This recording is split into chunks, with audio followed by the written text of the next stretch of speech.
This is awesome. Oh, Clark, hey. Good to see you among the living, man.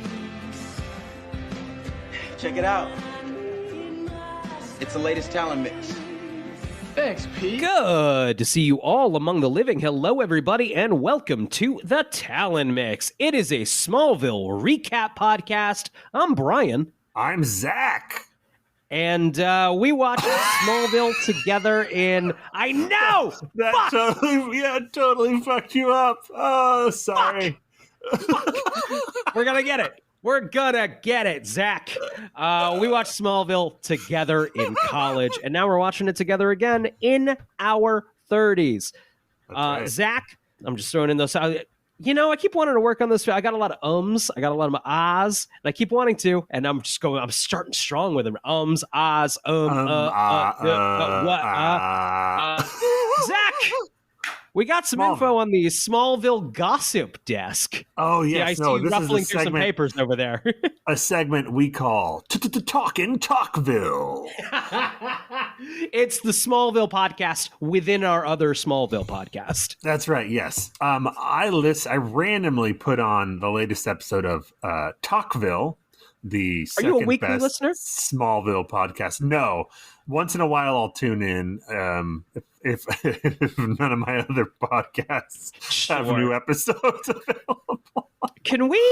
Is it smart for us to talk dirty about Talkville a little bit? I don't think this is anything crazy. I think, I don't know if the days of a collab are ever going to come, you know? Dude, do not burn the bridge between us and Michael Rosenbaum. No, I'll save it. It's fine. What did you hear on Talkville? They're doing the episode Velocity, which is the Pete Fast and Furious episode. Oh, right. Where they kill a man?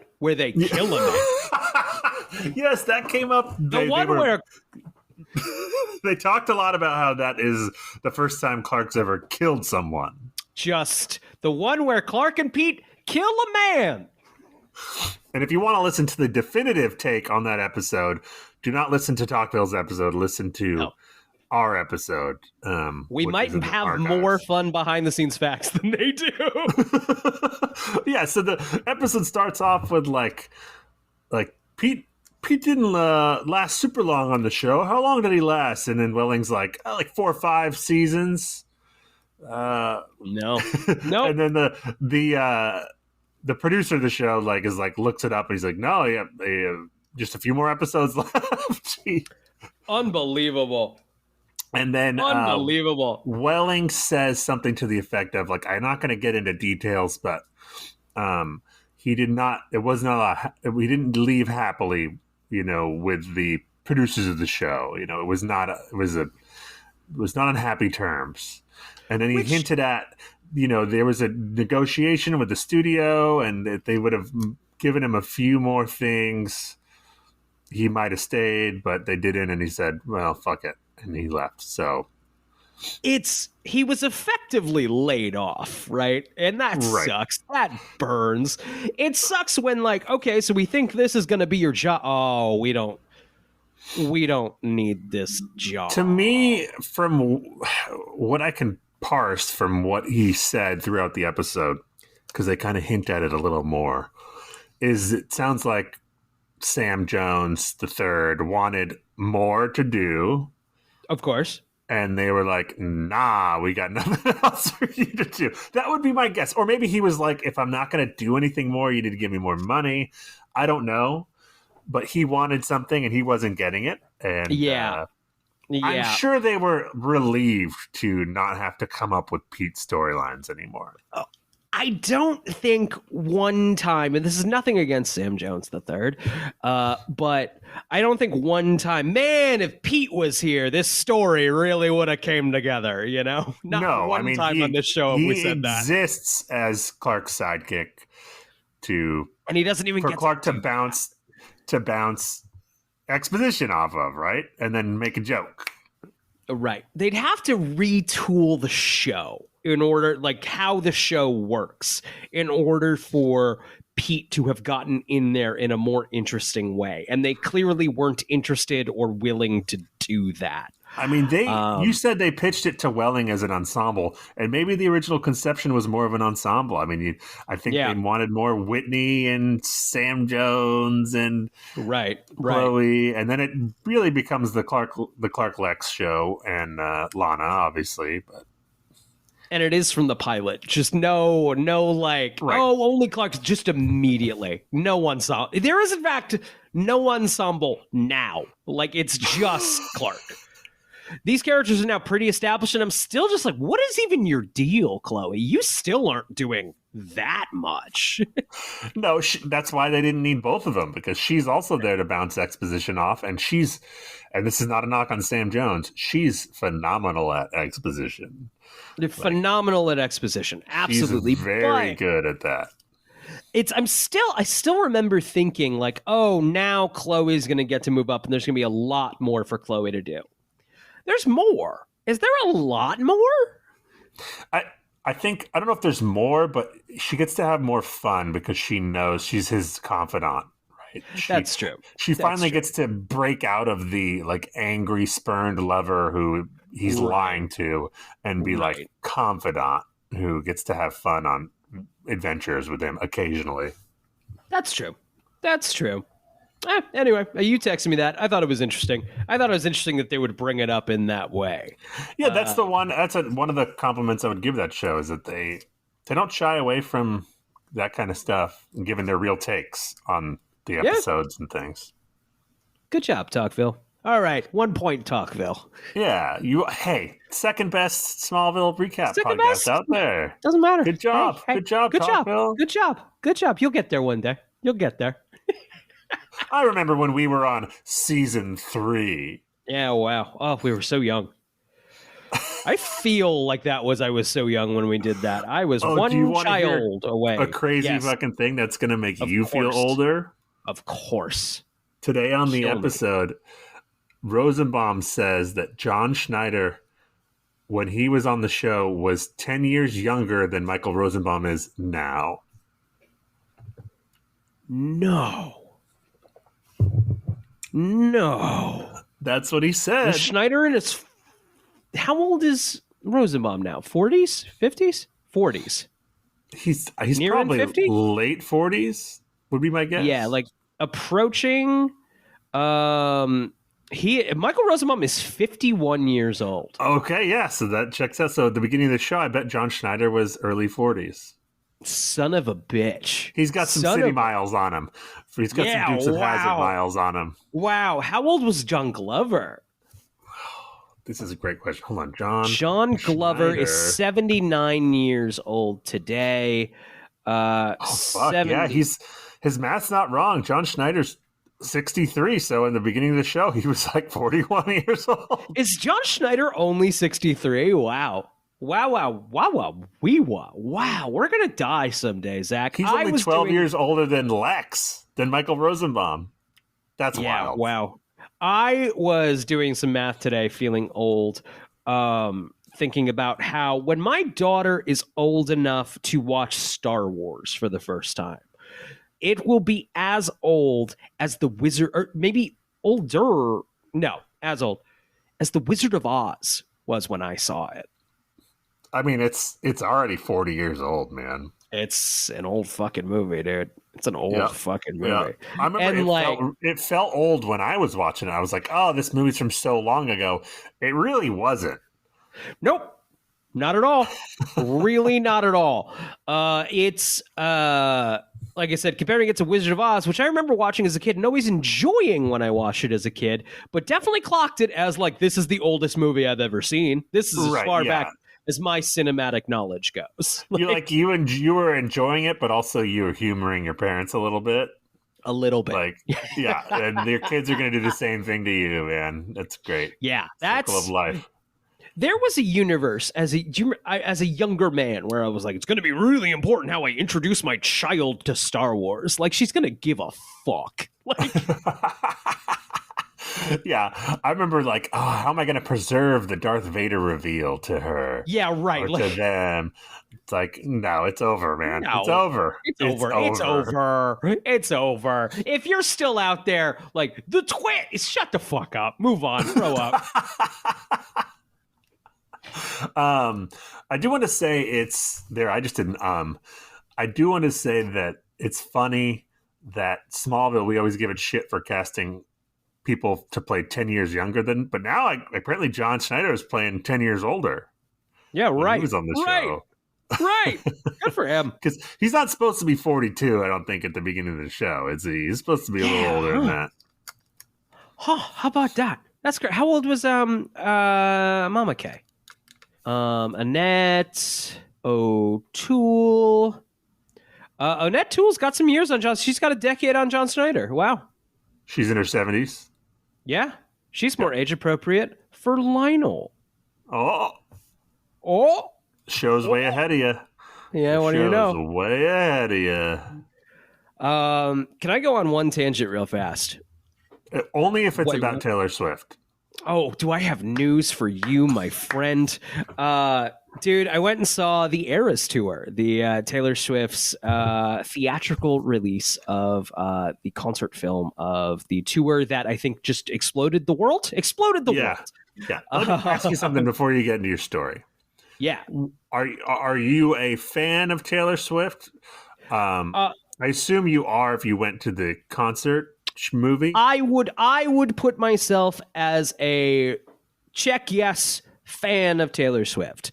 An album comes out, I listen to the album. I don't have the same emotional connection that, say, my wife does, who like loved Taylor Swift at 12. Sure. Where like articulated 12-year-old thoughts she was having that she didn't know how to put words to. I just think she writes good pop songs, you know? And when you say she articulated, you mean like the army of songwriters that... I think it's primarily her. Is it? I think. I believe so. Wow. I believe she at least has credit. Shut me right up. Shut me up. I take that back. I'm so sorry, Taylor. I know you're a listener to the show. I don't know about then. Now she is primary songwriter. But so she's like it was, so we saw it in Plainview, Connecticut, on an IMAX screen. And first off, I had a real thought about like how I would explain this to aliens of like, yes, we've all gathered to watch the goddess perform her musical tones at us. Oh, and this is a live feed? No, recorded. No, we missed it. We're poor. We don't get to go see the goddess. We get to see the image of the goddess projected across America. It's also funny how she has this kind of like hometown girl. Oh shucks, are you all here for little old me? Like, woman, yeah, we all paid $20 to watch a recording of like the show. Like, calm it down. Calm it the fuck down. We all know what's happening here. Wait, she's doing the aw shucks on stage? Yeah. Oh, yeah. Well, that's even worse because those people she's talking to there paid a lot more than 20 fucking bucks.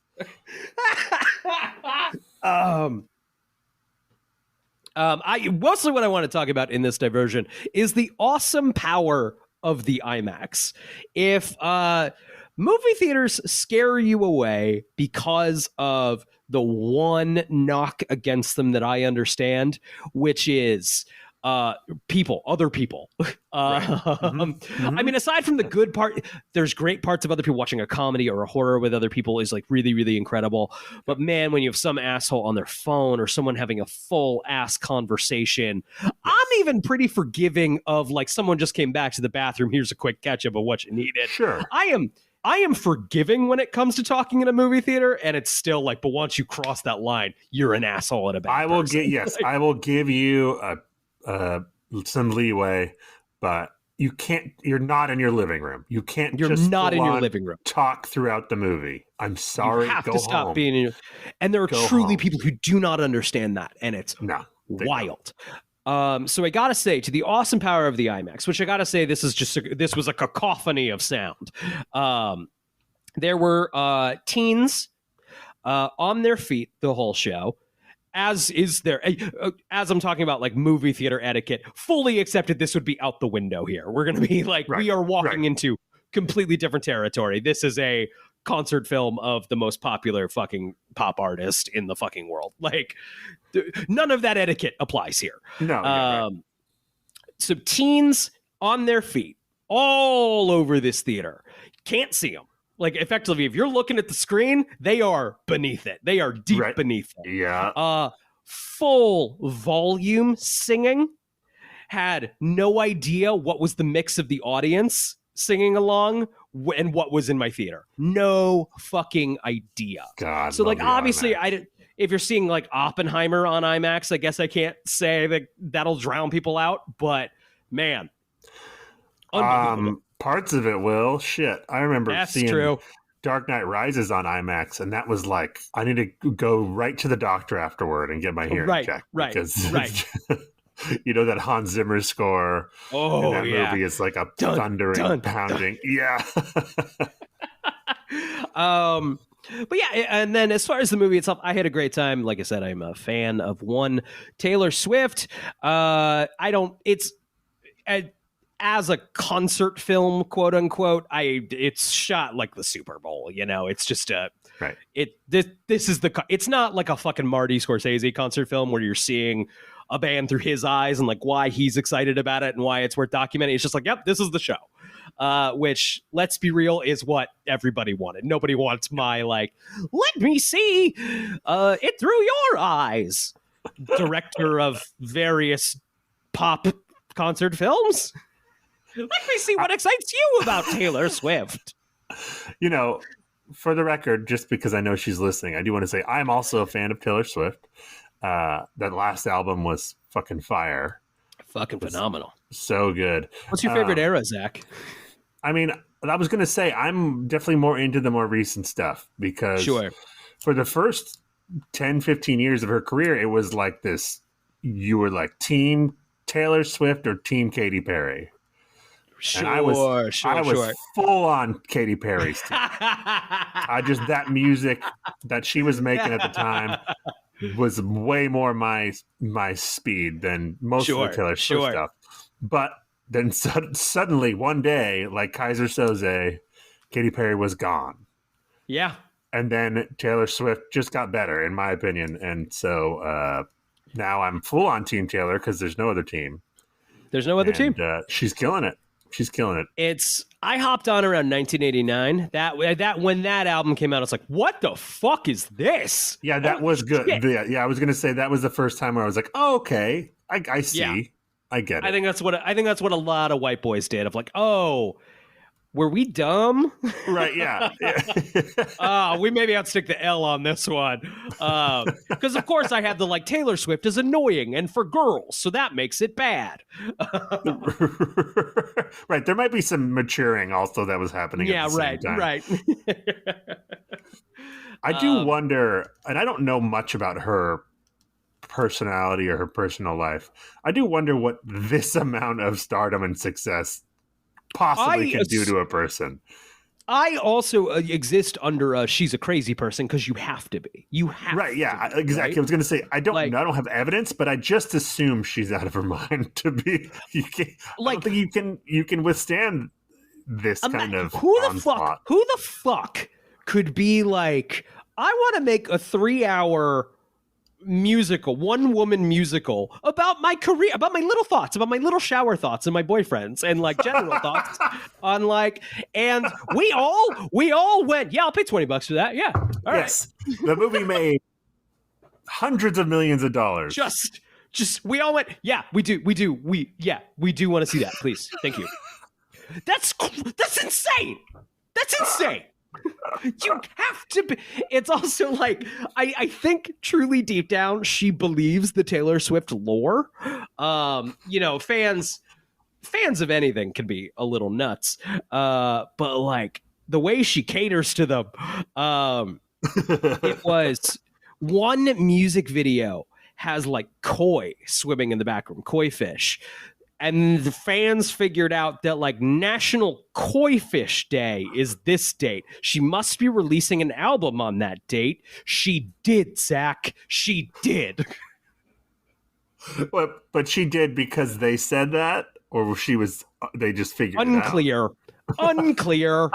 Like I said, she's a crazy person because she has to be. That's not a value statement on Taylor Swift. I don't think anyone's brain can survive that. No, she's also been mega famous since she was like 16. Exactly. Her worldview is broken. Like, it's for sure. But we need. But I want my international celebrities to be like that.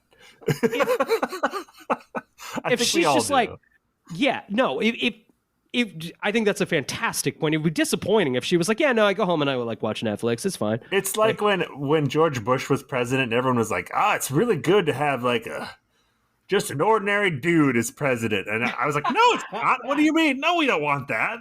Nobody want that. I don't want some idiot I wouldn't talk to at a bar to be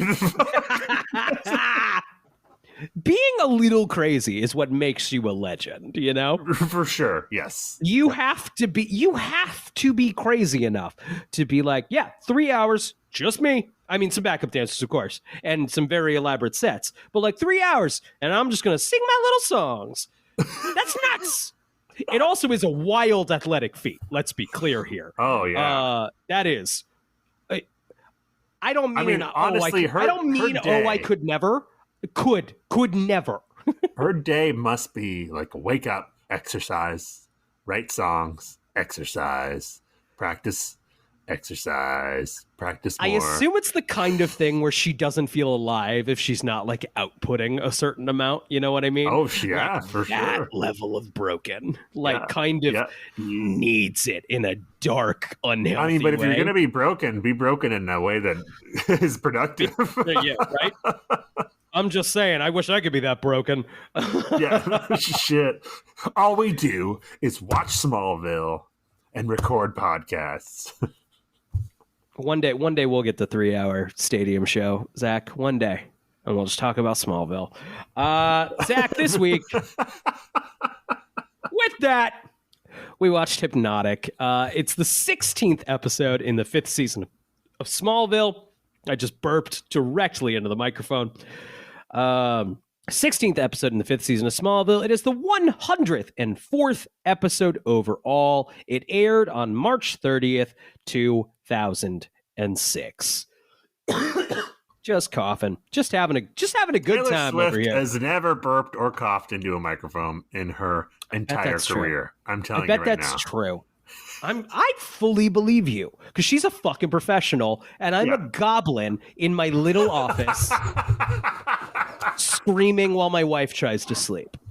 Yeah, your wife and newborn baby. My wife and 8-month-old baby are trying to fall asleep and I'm just like, so what do you think about Pete?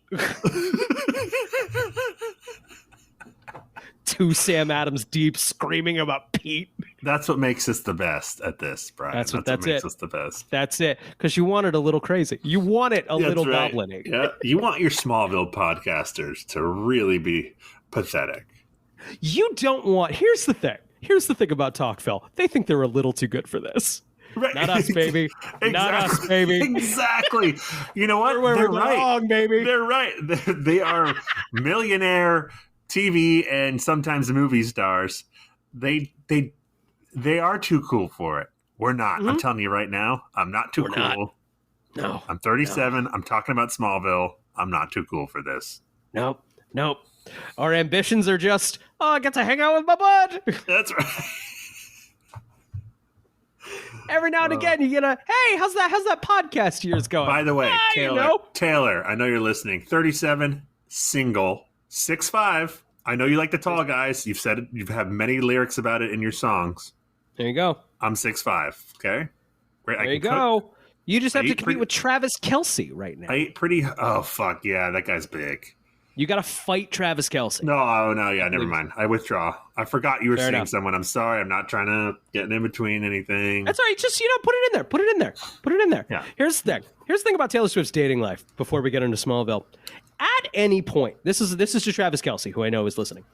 At any point, Taylor Swift, and really to any relationship Taylor Swift has been in, at any point, Taylor Swift could write a #1 hit song about how you fuck good, and she chooses not to. She doesn't write about until the breakup, and then she writes a breakup song, right? I'm just saying I'm just saying she has the ability. I know she doesn't, but she has the ability to. Number one immediately. Doesn't have to be any good. She could just go, la, la, la, Travis fucks good. Number one, no fucking question. Every radio station will play it all the fucking time. That's just the way of the beast, right? Chooses not to. Do with that info what you will. Yeah, that's a great point. This is our Smallville / Taylor Swift podcast. I bet in Honduras. If this became a Taylor Swift podcast, our numbers would skyrocket. You're probably right. Nothing anybody wants more than 2 white dudes who like Taylor Swift. That's the angle. That's the twist. Yeah, it's like, welcome to our Taylor Swift podcast. We're like, yeah. We like a good song. What if we really did make this a Smallville / Taylor Swift podcast and advertise it that way? It would be such a bizarre thing that people would have to tune in, right? Would have to tune in. What the fuck is this? What the fuck are they talking about? Sometimes they talk about Taylor Swift. Sometimes they talk about Smallville. You never know what you're going to get. Yeah. Is it like just a random episode about like we recap 1989?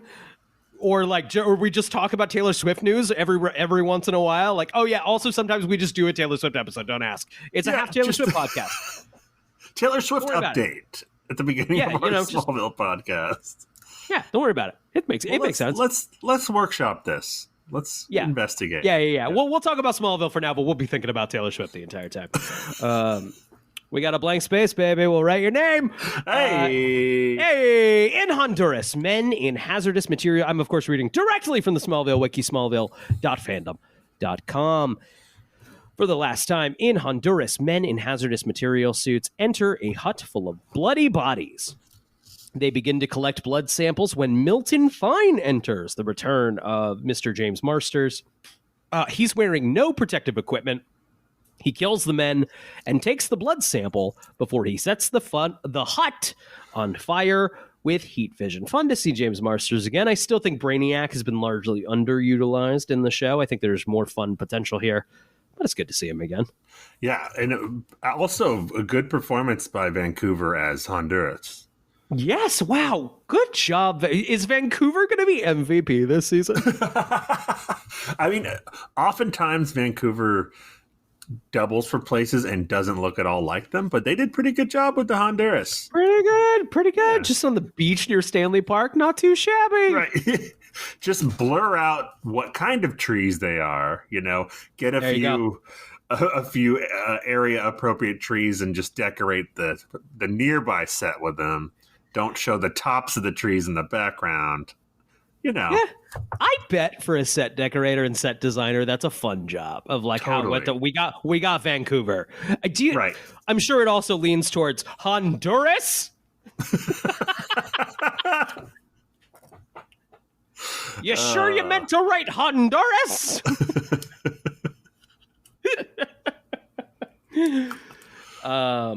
In Smallville, Clark and Lana are at the Talon chatting about their last date. A disastrous dance lesson. But they're having fun with it. They're having really fun with it. Maybe we're on an upswing. Yep. Honestly, you know how this is dark, but you know how someone who is considering suicide, they seem fine now. That usually just means they've decided it's over, and the warning sign isn't over. I've also noticed relationships do that. I really mean that. We have nothing left to argue about. The passion is truly gone, so we'll just exist here. We're riding out a lease, Oh, not speaking from experience. I do want to say this episode, we talked about it last week, is a month and a half after the last one, and it shows. Everyone, the writing, the directing, the acting seems rejuvenated. The actors look like they've gotten sleep. They look well. Sure. Sure. rested for the first time in a long time. Or just well. Yeah, exactly. Yeah. It's been a month and a half because, like, last time we left, Clark and Lana were not in a good space, and Lana was not happy about it. And then in this scene, they're having a great time. She's like, let's go bone. And Clark's like, And Lana's like, you know what? That's fine. I'll wait as long as I need to. Love you. Everything's great. Because your dad died. Lana suggests they try something else next time and pointedly informs him that she will have the dorm all to herself. Clark squirms, and I've never not just like, I'll be right there. I had the most surprised he didn't just shoot his super wad right then. I literally, and it's a cliche for a reason. In high school, I remember just getting the most distinct, like, hey, do you want to come over tonight? And I'm like, I didn't want to do that. I didn't like this girlfriend that much. My parents aren't home. I will be right there. Because high school is hormones. Yep. Okay. Clark squirms and mumbles that he'll have to work on the farm at night. Clark, what are these night farm? Farm is a daytime profession. Clark, a blowjob does not take that long, right? Don't take that long, and you run real fast, buddy. Not when you're in high school, at least. Or sometimes still now, Yeah. She tells him that whenever he's ready for intimacy, she'll be waiting, ready to jump him. All right. As Lana exits, a woman wearing a large blue gemstone amulet on a necklace approaches Clark and introduces herself as Simone. I'm sorry. It's fucking bananas. They've been going out since the school year started? No, the summer, or when the meteors. So basically last season, right? Right. Yeah. No, it was the beginning of this season. Got it. They boned. They're holding hands at the beginning of this season, Zach. Yeah, they boned in the summertime. Right. Multiple times. Right. And then Clark got his powers back. So they have been dating for 6-7 months, and they're not doing it. And they're not talking. They're not really talking about why. That's the extra like crazy element. Are they even like smooching down? What is going on? I just don't buy it. I don't buy it. I'm sorry. That's ridiculous. No. Okay. You can't even like lie still while she takes care of they're young. They don't know you can just do that.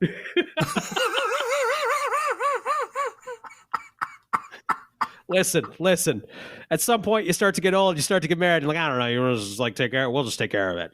You take care of you. I'll take care of me. Well, then boom, we did it. Look at us. Thumbs up. That's getting old, kids. That's getting old. Sometimes you just gotta take care of it because it's a Wednesday. Because you want to sleep. Yeah, that's it. You want to sleep. That's it. Boom. You banging out. You high five. You go to bed because it's Wednesday. That's love. That's love, man. Okay, so as we meet Simone. As Clark is about to leave, Simone gestures to her amulet, and he is immediately put into a trance when he looks at it. Simone tells Clark that he is not going anywhere until she tells him to, which Clark immediately agrees to. She states that starting now, Clark will believe anything she tells him and do anything she says. Clark agrees and asks what she has in mind. They go out into the alley and start making out passionately. Lois shows up and asks him what he's doing. Clark introduces Simone as his new girlfriend. Someone said, we need a horny episode now. I don't know if that was CW. I don't know if that was producers or if that was the writer's room, but whoever did, they were right. They were 100%. Not only do we need a horny episode, we need a fun episode. I know it has a dark ending, but we need a silly Smallville episode. I'd even put the dark ending still in like the fun zone of like moving the pieces of... Actually, moving the pieces on Clark and Lana counts as fun to me. I mean, I think they came back from that break and they're like, all right, we need to break these fucking people up. We need to start moving Lana into Lex's arms. Let's move it forward. Which, yes. Oh, ew. We get a great needle drop of a just vintage piece what of is music. it again? What is it again? I'm sure I I'll remember. keep you my dirty little right, secret. Of course. Don't tell anyone. Yeah. That's it, right? That's the one in the episode? That's it. Is that Simple Plan? Or is that All American Rejects? That was All American Rejects. All American Rejects. Yeah, that's right. Great song. I was on a train once, and one of my greatest fear is like what I'm listening to bleeding out when I'm in public of my headphones, because what I listen to is always embarrassing. What are my guilty pleasures? I don't know. I feel guilty about everything I enjoy. But I remember, so this is why I'm embarrassed, because this one woman, I just heard her listening to Dirty Little Secret over and over and over. And I watched her pull out her phone and like, she would like scrub it back to like a chorus. Granted, maybe she was trying to learn the song for something, but I could hear it. And I know I have a secret, and it's that I know your secret, that you've only listened to Dirty Little Secret by All American Rejects on this show, because I can hear it. Because your secret's not a secret, but it's a secret that I know it. That is embarrassing, but that's something we all do where we have a song stuck in our heads and we listen to it over and over.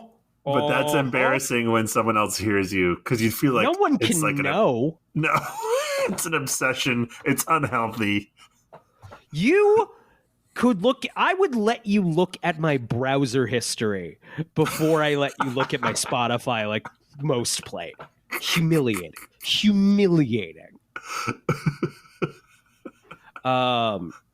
God, I had one year, everyone was posting their Spotify, like, it puts out like a yearly, like, this is the stuff you listen to. I'm like, no, it was some like acoustic cover of a pop song. I think.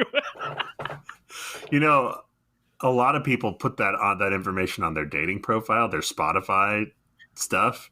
Don't do that.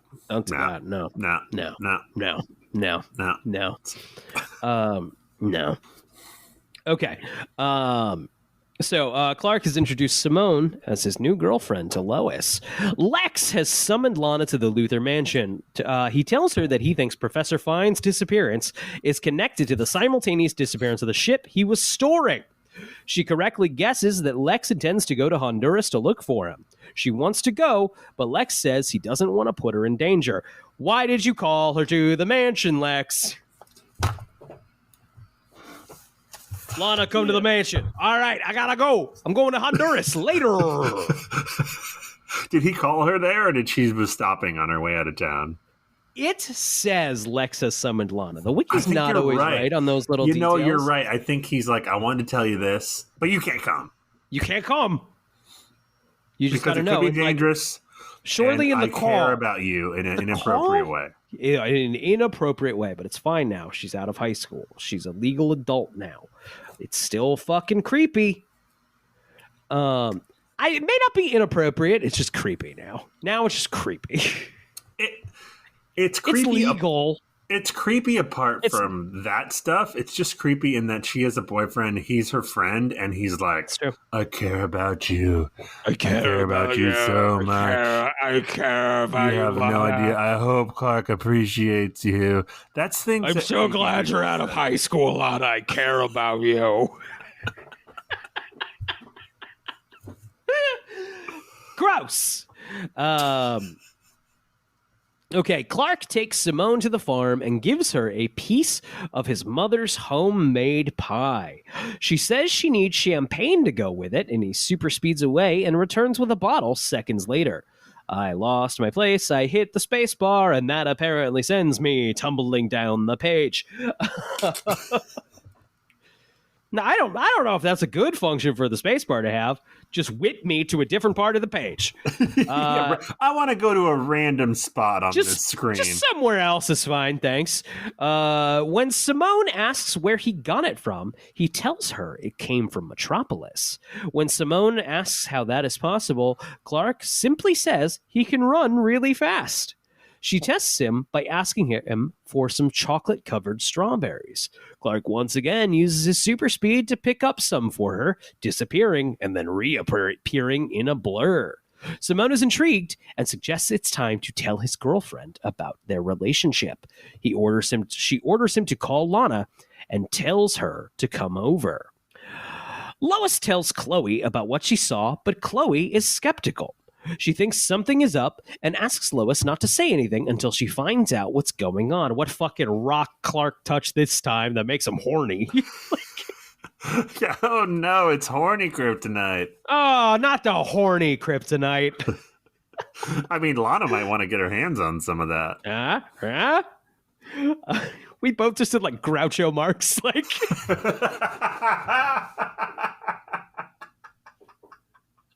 It's a pity this isn't a visual cigar. medium. Yeah, that was gold. Chat, you missed chat. There's no chat. You missed gold, whoever you are. Fuck you. Taylor Swift, you missed gold. You missed it, Taylor Swift. Okay, Lana arrives in the middle of the conversation, and Lois and Chloe cover. Just then, Lana receives a call from Clark saying he needs to talk to her. She leaves in a hurry. Here we go. This is the most unrealistic part of the episode. Lana was in Smallville. Yep. With Clark at the Talon. Right. She leaves. It's nighttime, by the way. She leaves, stops by Lex's, then drives the 3 hours to Metropolis. She gets there. Clark calls, says, I need to talk to you. It's important. She doesn't say, can you tell me what's going on? She just turns around and drives 3 hours back to Metropolis. I'm going to need more information, Clark. You can't just call and say, hey, can you swing back by?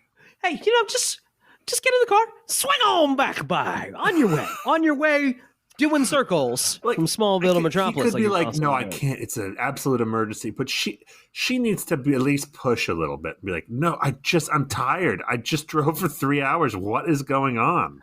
It's so my parents live in Connecticut. A trip is like about 3 hours to get from where I live to where they live. And now, granted, I've also got a baby and a dog who is annoying. But like, if I got home to Brooklyn, got my whole family settled back in our home, and then my mom was like, oh, can you just like swing right back? I don't care what it was. I'd be like, no. Right. She could be like, so-and-so's in the hospital. You'd be like, all right, well, I'll be back tomorrow. Keep me updated. Now. Yeah, right. Send me texts. I literally can't think of a reason, unless it's like I forgot my baby there. Right. Even then. In which case I probably shouldn't have. Yeah, right. In which case what's 12 hours? Exactly. The baby's not going to know. Yeah, right. So yeah, no reason. It's insane. If I left my phone there, I probably would. I wouldn't. You left your baby. Can you just and your phone? Oh, I'll be right there. I'll be right there. Don't look at it.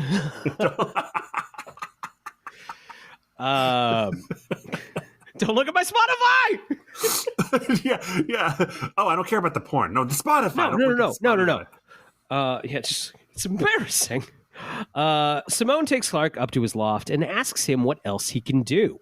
He demonstrates his super strength by bending a metal bat, shaping it into an S for Simone.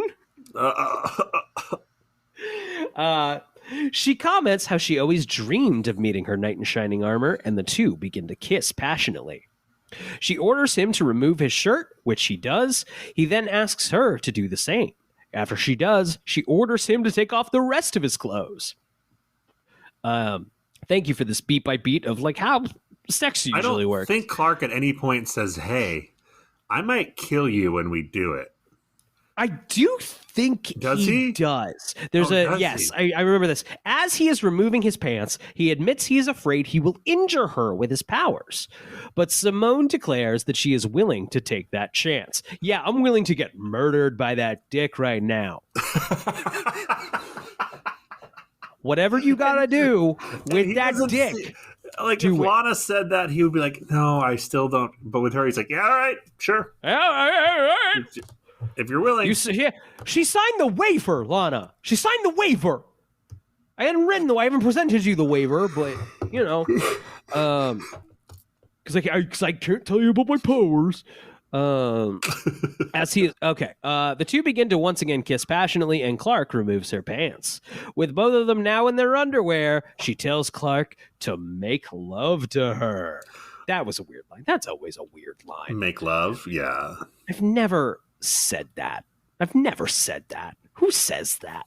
No, I don't think. No. Maybe it was an early 2000s thing. I don't know. I don't know. He carries her over the couch. He climbs on top of her, and the two begin kissing. Lana arrives and is shocked at what she sees. As she runs out, Clark looks concerned before Simone tells him he doesn't care about her anymore and commands him to break up with her. I mean, that's done.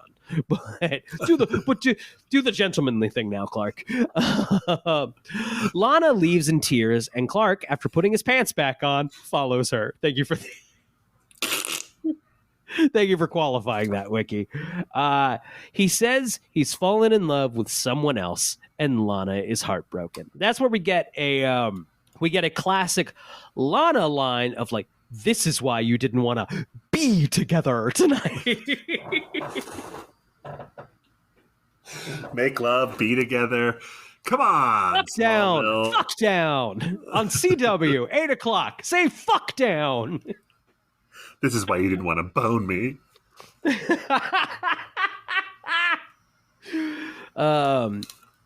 This is why you didn't want to smack cheeks. Just like getting like weird.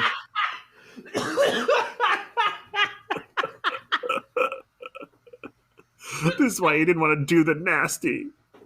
I'm trying to come up with one, but I keep laughing at yours. This is why you didn't want to create the 8-legged monster. Later, Simone arrives at... Hang on. Funny phrases for sex. 130 plus hilarious euphemisms for sex you didn't know you needed. Scrolling.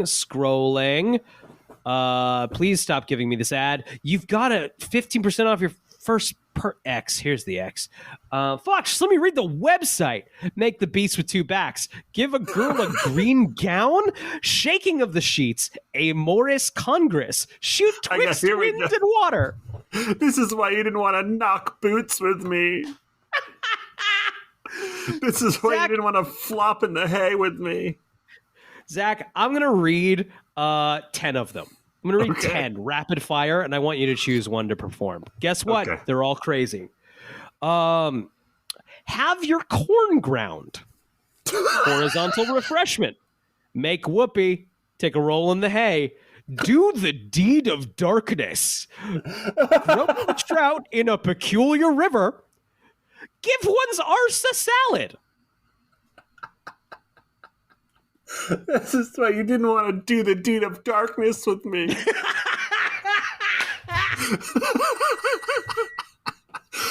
Beautiful, amazing. I like this one. Funny business. It's like that was in the 1920s. This is why you didn't want to do funny business with me. Yeah, that's why you didn't want to do funny business with me, eh? Oh man.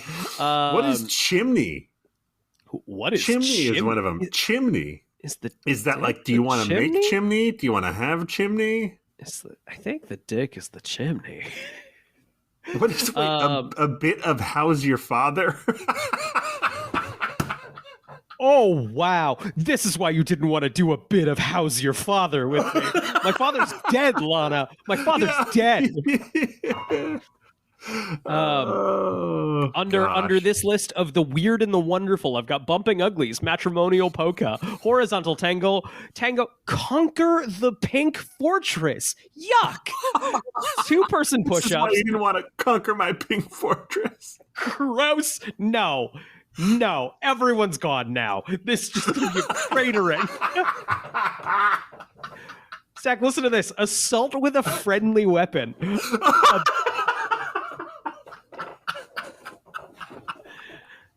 Ready for this one? A bit of the old in and out. That's This like is why you Clockwork didn't wanna do Orange. A bit of the old in, out, in, out. Yeah. That's why you didn't want to do a bit of the old in and out. Oh my gosh. Bushwhacking, Chesterfield rugby, bow chicka wow wow, dipping the wick, disappointing the wife. That's great. This is why you didn't want to bow chicka wow wow with me. All right, one more run, just 'cause I'm having fun here. Exploring the Hidden Valley, hitting a home run, cleaning the cobwebs in the womb room, riding the Pony Express. We are children. I don't think we're getting better than that. We're children. Later, Simone arrives at Lex's manor, but Lex is not there. He is on a plane to Honduras, and they communicate via closed-circuit television. Simone appears to be working for Lex, as he is aware of the mind control abilities and how to avoid them, communicating with her only through video. She reports that Clark and Lana have broken up. That's fucked up, Lex. He asks if she noticed anything unusual He's about Clark. Full-on piece of shit territory now. Yeah. He asks if she noticed anything unusual about Clark, but she lies and says that Clark is just as he seems, an average farm boy. The fact that they need to keep specifying is like, nope, he's normal, no crazy powers. That'd be nuts, Lex. And they always say, he's just a farm boy. Yeah, right. Oh my God, this is so fucking long. She says she's done what Lex asked her to do and asks Lex to leave her alone. Lex is frustrated with her lack of news and says he wants her to meet Milton Fine in Honduras. She objects, but Lex blackmails her by reminding her that he has evidence that can put her in prison. He then ends the video call, leaving Simone angry and frustrated. Lex is later warned that Fine isn't who they think he is. Let's see. Chloe confronts Clark about his odd behavior as he is in the barn doing chores. She can't figure out why he would intentionally hurt Lana. Clark says he's fallen in love and says he told Simone about his powers. Chloe is alarmed and warns him to stay away from Simone because she is sure he is being manipulated. Chloe sneaks into the house where Simone appears. She acts like she is glad that Clark and Simone are together, and when Simone turns her back, Chloe takes a card from Simone's purse. Nothing really to say. Anything to add? Did the wiki skip over the Lois scene? Let's see. I think they're going into very extreme detail here. No, we got 2 paragraphs before we get to that.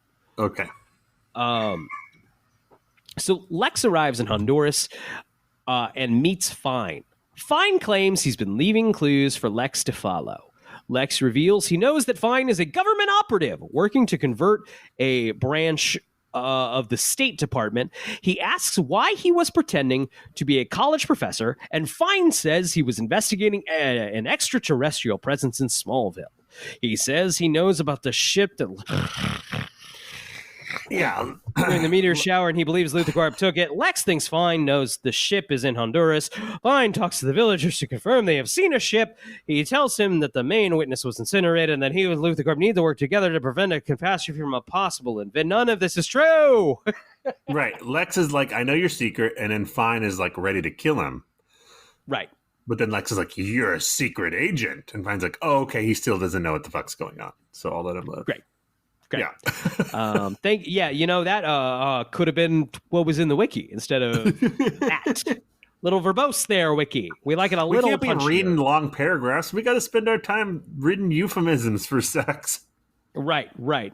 And stop complaining about something else somebody else wrote and write your own summaries. No, I won't do that. I just offloaded Finding Clay right before we started recording. I'm like, I don't know. You want to just pick a couple clips before we start recording? I just offloaded any prep work I have to do before Zach and I meet up. Well, we picked out some good ones together. We did. Okay. Lois meets Chloe at the Daily Planet. Chloe tells her that she's been investigating Simone's background and learned that her father was a doctor and a hypnotist, but was killed during a botched robbery. The man's photograph shows him wearing Simone's amulet. They believe Simone killed her father for the amulet, but don't understand why she is after Clark. Okay. Lois and Chloe agree to meet at the farm. After Lois exits, Chloe takes a meteor rock out of her desk drawer before she goes. Lois arrives at the farm to see Clark packing. Is that about clip time? Oh, yeah. Yep. All right, great. Let's go to the clip, baby. Clark's coming down the stairs. Here's Lois. Where are you off to, Romeo? A motel with vibrating beds? What's the fun of a vibrating bed, exactly? Yeah, I don't see the appeal. Bad. Sounds bad. Sounds like a bad place to dig up the sand crab. Although to clear the cobwebs. I guess the vibration is probably not for you and me, though, right? I see. Okay. California. That way I can get away from your running commentary. Whoa, my running commentary says you're hypnotized.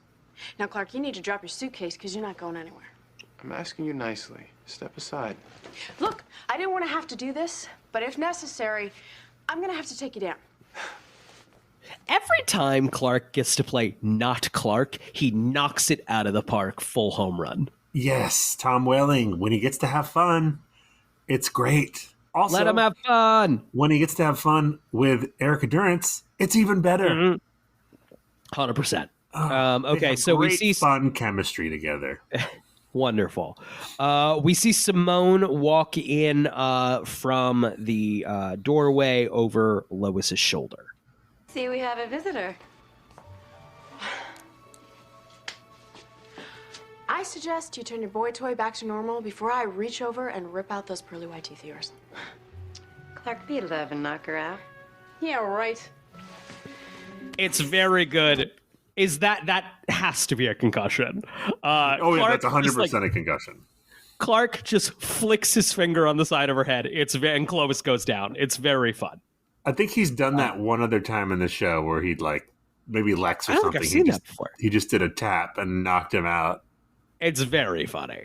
Yeah. Not as funny as calling sex, harpooning the salty longshoreman, but... Is this why you didn't want to harpoon the salty longshoreman with me? Zach, we're going to have to pick one of these for the episode title.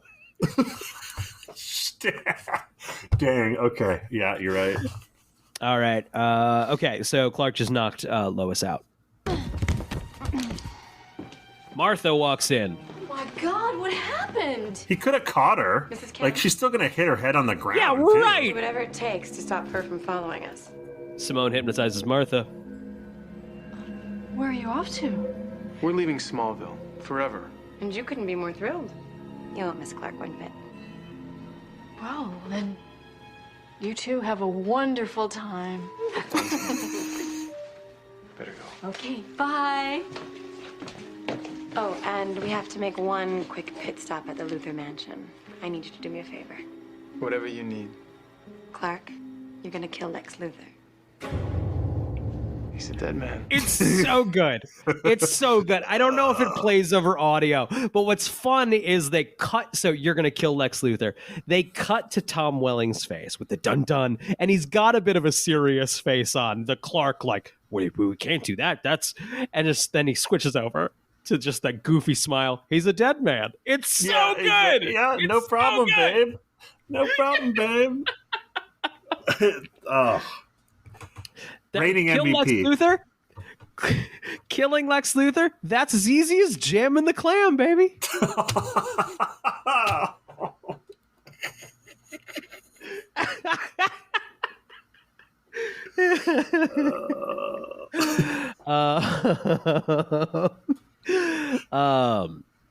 Okay, so Lois wakes up to see Martha pointing a shotgun at her, saying she has to keep her there.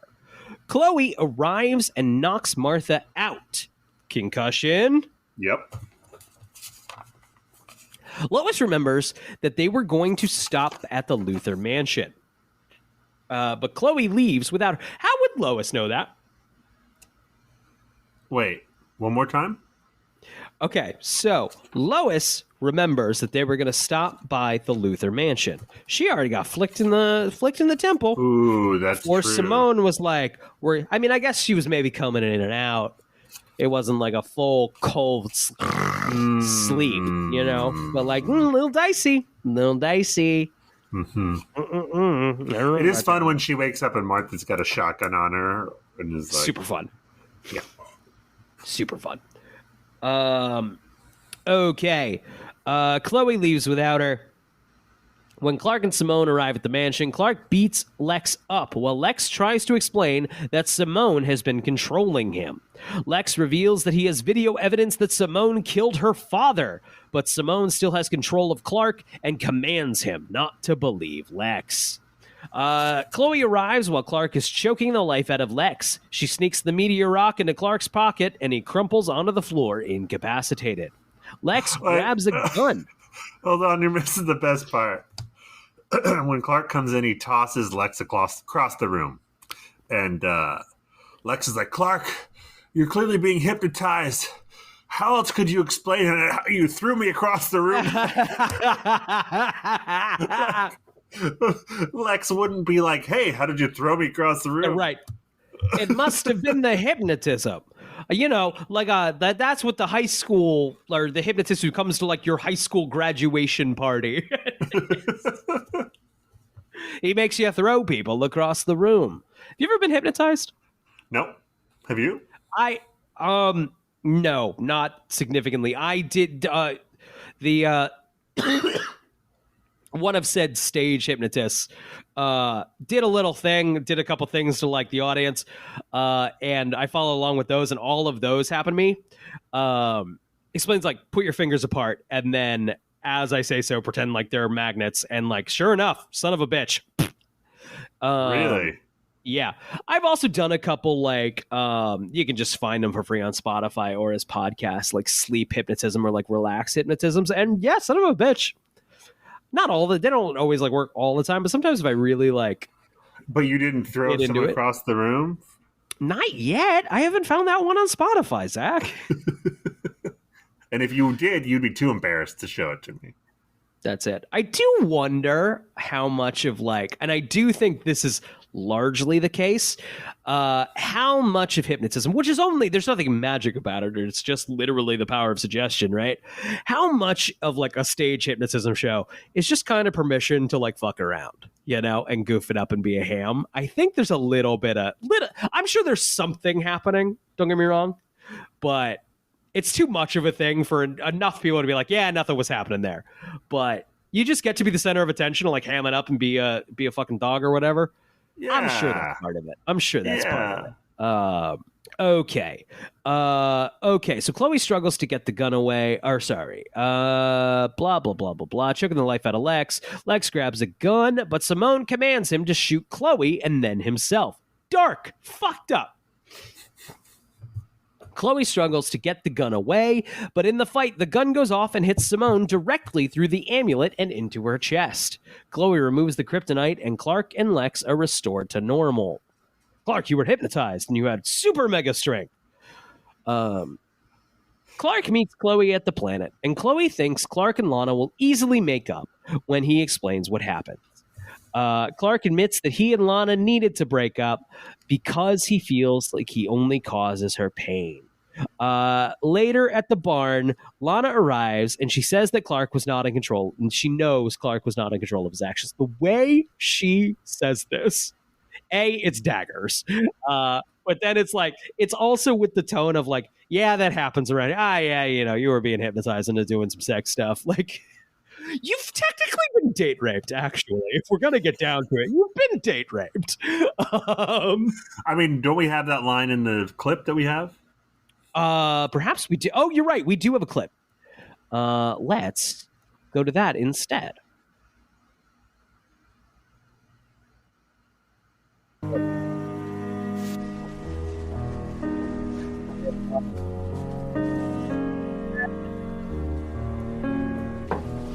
Climbed these stairs so many times before. Why do they seem steeper than ever? Thanks for coming by. I didn't want to bother you at school. Clark, you can spare me the speech about how sorry you are. I know you were hypnotized, and I know that you weren't in control of your actions. That's definitely the words of someone who's like, okay with this. And I'm cool with everything. Continuing. I need to be honest with you. That would be refreshing. Love that. Great. I don't know any other way to say it. But the truth is, my feelings for you have changed.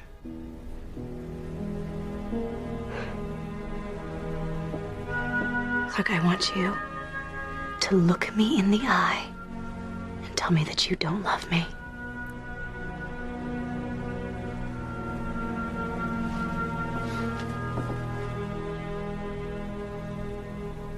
I don't love you. It's so good. It's so good. It is. They're both doing great work. But I do want to say, Clark, you don't have to actually do that. You could be like, I love you, but not in that way. Like, right. You don't I have mean, to you don't I think have it's a to little... say, I don't love you. It's a little Harry and the Henderson. Like, get out of here. Can't you see we don't want you anymore? Go on. It's for her own good, Zach. It's for her own good. It'll hurt now, but get out of here. Yeah, you're shooing her right into Lex's fucking arms. Continuing.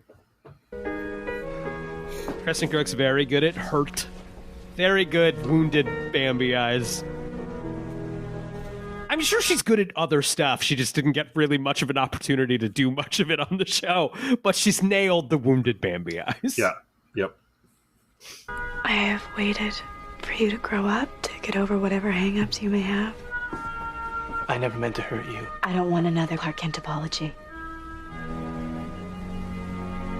It's over. You can't break up with me. I broke up with Yeah, you. right. You ever find yourself in a situation where, like, you've kind of ended it, and then they do literally that thing, and you kind of just gotta let them have it. Like, you're Sure. the asshole, and you gotta just let them. Yeah, you're right. You're right. That's fine as long as I get to go. Is that Right. No, my God. My God.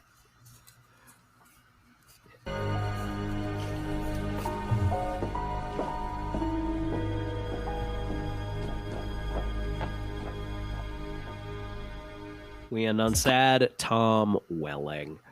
Okay. Clark talks to Martha about the breakup, and she suggests that maybe deep down he doesn't think that Lana is the one. They really missed an opportunity for a Nietzsche moment. Just have Lois. Yeah, right. How you guys doing? We love it. We love it. She points out that Clark didn't just break Lana's heart. He gave her a reason to hate him. Lana goes to tell Lex about the breakup, and Lex is clearly intrigued by the news. Lana admits she was tired of Clark's secrets. In Honduras, Fine, as Brainiac, duplicates himself and surrounds the ship. He announces they need more samples, and the duplicates disappear into the jungle. And that's the episode. I think this is a straight down the middle, not that special, but like it was a refreshing, fun one. What a relief, yes. What a relief. It's been kind of, we've been in the dregs a little bit the last few, since Johnny K passed. Right. We're finally allowed to have a little bit of fun again. Right. Thank God. I mean, pretty soon we get that Saw episode. I'm just chomping Love at the bit for that thing. We got to get Emily on that one. So excited for that. Okay, so feature music, we already talked about it. We got Dirty Little Secret by the All American Rejects and Almost Honest by Josh Kelly. Just doing a quick scroll of the wiki here for any fun facts. No Lionel Luthor this episode. I think the curse is officially broken. You can make a good episode without Lionel. Yep.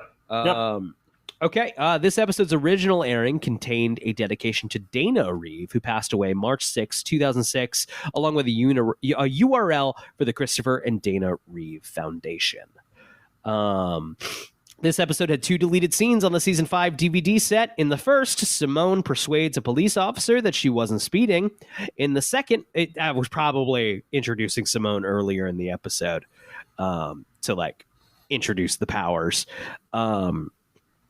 And then in the second, Lois berates Clark for cheating on Lana, but Clark calmly explains that he has fallen in love. That's kind of a redundant beat and certainly was worth cutting. Okay, it is previously mentioned on Delete that no hypnosis, no matter how strong, can override survival instinct. It is unknown if Simone's amulet also works that way, as Lex doesn't have a chance to try shooting himself. Interesting.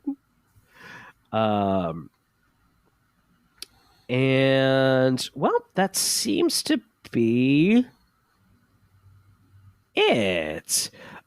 This was Allison Mack and Annette O'Toole's 100th appearances as Chloe Sullivan and Martha Kent, respectively. I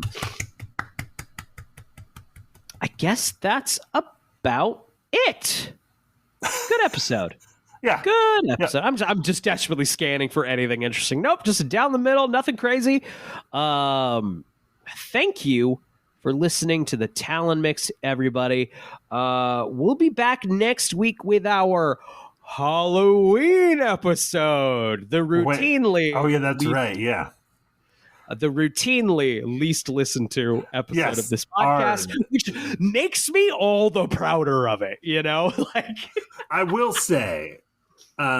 this one might be one you want to tune into. Okay, I think so. So we're watching Urban Legend. Urban Legend. Yeah, I keep saying Urban Legends. It's Urban Legend. That's the sequel is Urban Legends with a subtitle. Got it. We're watching Urban Legend. It's stars is a strong word. Heavily features Michael Rosenbaum, which is why we of course every year we watch a horror movie starring a cast member of Smallville. It's Michael Rosenbaum's year. Urban Legend. It is a 90s slasher, certainly trying to cash in on Scream's popularity, kind of in like the meta. It's not bad. It's not a bad. Right. I would say this episode might be enjoyable to listen to because this is the first one that Brian and I did not fucking hate watching. It's not just going to be us going, ugh. Exactly. Yes.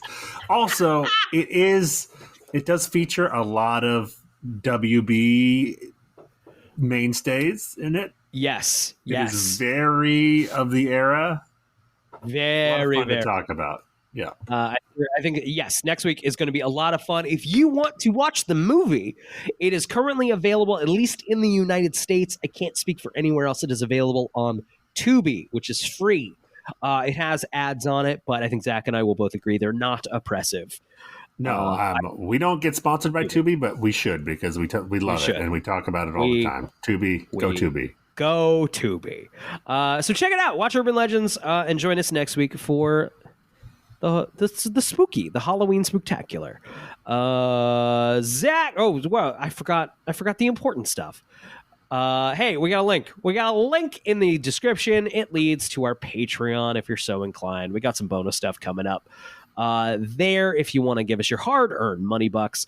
That said, the other way to support the show is equally important, and that's just saying something nice about it on the internet. Maybe post on one of your socials that you enjoy the show.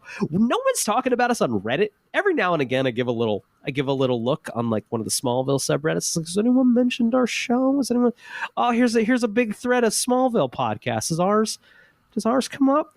Maybe. If you were a Smallville fan, don't sneak in there. But if you were a Smallville fan and talk to other Smallville fans, maybe I mean, I think you should just do it. Have you fellow fans heard of this podcast? I know you've all heard of it. I should do that. I'm not going to, but I should. So thank you. Link once again in the description. Zach, do you have a question for the Smallville gods? Yeah, Smallville gods. I want to know. This is why you didn't want to pass the gravy with me, isn't it? Good night, everybody.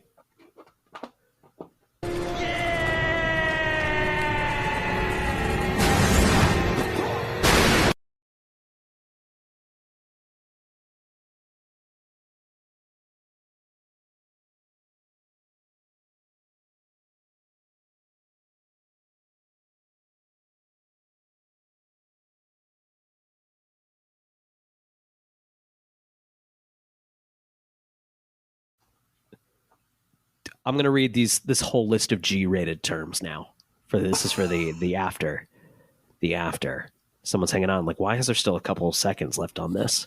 I'm going to read this now. These are according to Liv Sozy, livsozy.com. Sozy apparently means soft and cozy.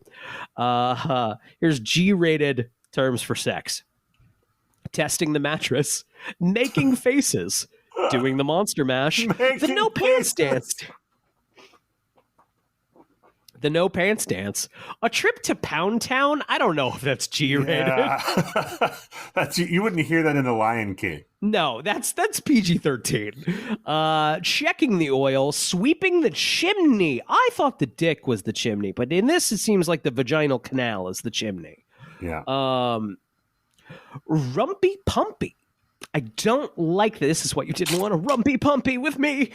Adult nap time, carnal embrace, dancing in the sheets, driving Miss Daisy, entering the castle, give the dog a bone, hiding the bishop is the dick, know someone in the biblical sense, mashing the fat, pumping fur, whitewashing the... Pumping fur is PG-13, that's for damn sure. Whitewashing the picket fence, whitewashing is cum. Tunnel patrol, the tube snake boogie, making a hole in the welcome mat. I hate that one. I can't describe why that one's really bugging me, but I don't like it. Whittling the love branch, sharpening the pencil, taking grandma to Applebee's. Home stretch here, waving the Weasley wand. And finally, Zach, seeing a man about a dog. Hold on. Hold on. I have to read a couple of these food-related ones. Yes, you do. Doing squat thrusts in the cucumber patch. This is why you didn't want to do squat thrusts in the cucumber patch with me. Bringing an al dente noodle to the spaghetti house. Ew. Tossing a hot dog down a hallway. What the fuck? That's not nice. That's a mean thing to say to somebody. Sending out for sushi. Hold on, here's my favorite one. A bit of crumpet. Oh, I'm gonna have a bit of crumpet later. This is why you just want to have a bit of crumpet. Batter dipping the corn dog. Some of these are just like too graphic. No. Oh, a belly. If anyone full asked me to do one of these, I'd be like, no, I don't want to. A belly full of marrow. Oh.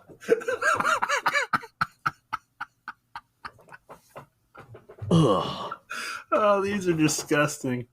Disgusting. A bit of crumpet. Oh, I'm towards the bottom. There's putting sour cream in the burrito. Get out of here. That's disgusting. You're just lazy. That's lazy. Lazy. Really lazy. Slither in the Hufflepuff. I got to slither in the Hufflepuff. You know what I'm saying? Give me one more to end it on, and I'm just going to end the recording on one more. Okay. Gross. No. Yeah, christening. No, go ahead. You go. Pick the one I'm going to name the episode.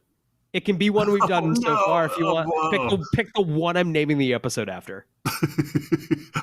We'll go with Harpooning the Salty Longshoreman. Beautiful.